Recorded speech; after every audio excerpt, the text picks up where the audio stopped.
Welcome back sa aking YouTube channel, Jeremy's TV Manila. Like, share, and subscribe. Anyway, wala na pong bayad na libre lang. Tulong mo na lang din sa kapwa mo. Alright, thank you very much po. So, topic natin ngayon po today's reflection o ang mabuting balita sa araw na ito. Matagumpay ka ba sa buhay? Popular ka ba? Makapangyarihan? Marami ka nang na-achieve? Marami ka ng pera sa bangko? Marami ka ng sasakyan? Magagarang mga bahay, mamahaling damit. Sabihin na natin successful ka talaga at nasa iyo na ang lahat. Subalit itong mga tagumpay na to, mga karangyaan, mga impluwensya sa buhay, kilala ba ng Diyos o sa langit yung mga ginagawa mo? O baka naman ginagawa mo lang para ito sa sarili mo. Baka nakalimutan mo, darating yung araw ay mawawala din ang lahat ng yun. Kasi kahit matagumpay ka sa buhay, kung wala ka namang connection kay Lord, di ba? Kung sa internet, loading ka lang, hindi ka nakaka-access sa lahat ng mga platform. So alalahanin po natin na darating yung araw, ano man ang ating napagtagumpayan, ano man ang ating nakamtan sa ating buhay, ay mawawala din. Kagaya nitong si David, di ba? Si Haring David na kung saan ay popular at pinili talaga ni Lord na maging hari ng Israel. Sabi sa mga Gawa chapter 13 verse 36, nang matapos ni David ang ipinagawa sa kanya ng Diyos na maglingkod sa kanyang henerasyon, namatay siya at inilibing sa tabi ng kanyang mga ninuno, at ang kanyang katawan ay nabulok. So yun po, no, lahat po tayo, kung ano ang nangyari kay David, ganoon din po ang mangyayari sa ating lahat. Mawawala din tayo. Yung ating katawan, no, talagang mabubulok lang din dahil lilipas din ang buhay natin. Kaya kagaya ni David, natupad niya ang kanyang tungkulin bilang pinili ni Lord sa kanyang henerasyon. So tayo po kaya bilang isang ordinaryong tao, siyempre pinili rin po tayo ni Lord. Kasi buhay tayo ngayon, nandito tayo sa mundong ibabaw. So ibig sabihin, kagaya ni David, meron din tayong mission sa buhay na matupad, no, ang kanyang kagustuhan ng ating Panginoong Jesus. Bagamat alam naman po natin, sa buhay natin wala pong perfecto kagaya ni David, no? Nagkasala din yan, nagkamali, pero majority, no, laging sinasabi natin ay gumagawa o gumawa ng kabutihan ng ayon sa katuruan ni Lord.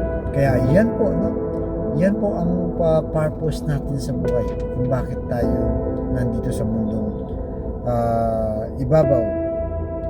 Kaya lagi po nating isipin, no, hindi ito tungkol sa posisyon, kayamanan at popularidad. Isa lang yan sa tagumpay, pero dapat gamitin din natin sa kabutihan. Yung tumulong tayo, gumawa ng mabuti, at siyempre huwag kalimutan si Lord, dahil lahat ng ito ay galing naman sa Kanya. Kaya kumbaga, habol man tayo ng habol ng posisyon, ng karangyaan, ng pera, dahil hindi po yung araw talaga ay mawawala.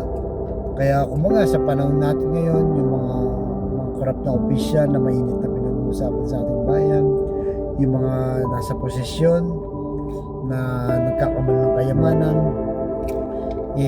ang purpose nila sa buhay baka nakalimutan nila, naiiwan ng lahat ng yan. Ang pinaka-purpose po natin dito, gumawa ng mabuti sa pang-araw-araw natin buhay, hanggang sa makamit natin ang buhay na walang hanggan na binigay na regalo ng ating Panginoon Jesus 2,000 years ago nung pinako siya sa krus. Yan po, no, dahil lang lahat ng bagay dito sa mundo ay temporary lang, no? Kumbaga dadaan lang po tayo, kumbaga foreigner lang po tayo dito sa mundong ibabaw. Ang tunay na buhay natin ay sa kabilang buhay. Pagdasal po natin na sana malagpasan natin yung kahinaan natin, yung mga pagsubok, at mangibabaw ang kabutihan at katuruan ni Lord. Kaya yan po ang lagi nating isabuhay. No, bagamat maraming obstruction, mga obstacles, no, mga sagabal na kung minsan kahit hindi natin gusto nagagawa natin, pagdasal po natin, no, sa ating Panginoon Jesus na gabayin tayo na every time na pinanghinaan tayo ng loob, bigyan niya tayo ng kalakasan at para maalala yung kanyang katuruan. Kaya sa mga kapatid nating nanonood sa aking vlog na may problema sa pamilya, pinansal at kalusugan, sabayin mo ako sa napakasimpleng dasal na kung kayo maniwala at magtiwala sa ating Panginoon Jesus ay tsak yun yung pagkakaroon sa iyo sa tamang panahon. Sa tayo pumanalangin, Lord, i-bless niyo po ang mga kapatid namin ngayon nanonood sa aking vlog, lalo na po yung may iniindang karamdaman sa kanilang katawan. Ipuhin niyo po ng mapagpagaling na kamay. Haplusin niyo po, tanggalin ang kanilang karamdaman. Alam naman po namin na walang imposible sa iyo. Ganon din po sa mga pamilyang nasisira o nagkakagulo dahil sa hindi pagkakaunawaan. Ipuhin niyo po ang kanilang puso na maging mapagkumbaba, mapagpatawad at higit sa lahat ay mapagmahal sa bawat miyembro ng pamilya. Ganon din po sa financial, Lord, na araw-araw namin kailangan. Lalo na po ay mga kapatid namin wala po talaga. Ultimo po ang bili ng 1 kilo ng bigas. Ulam, mga pambaon, gastusin sa bahay. Pinoproblema pa kung paano nila i-raos ang kanilang pamilya. I-bless niyo po ang aming hanap buhay para sa aming mga pamilya. Patawarin niyo po kami sa aming mga kainahan at kasalanan. Ang lahat na ito yung hiniling namin sa matamis na pangalan ng ating Panginoon Jesus. Amen.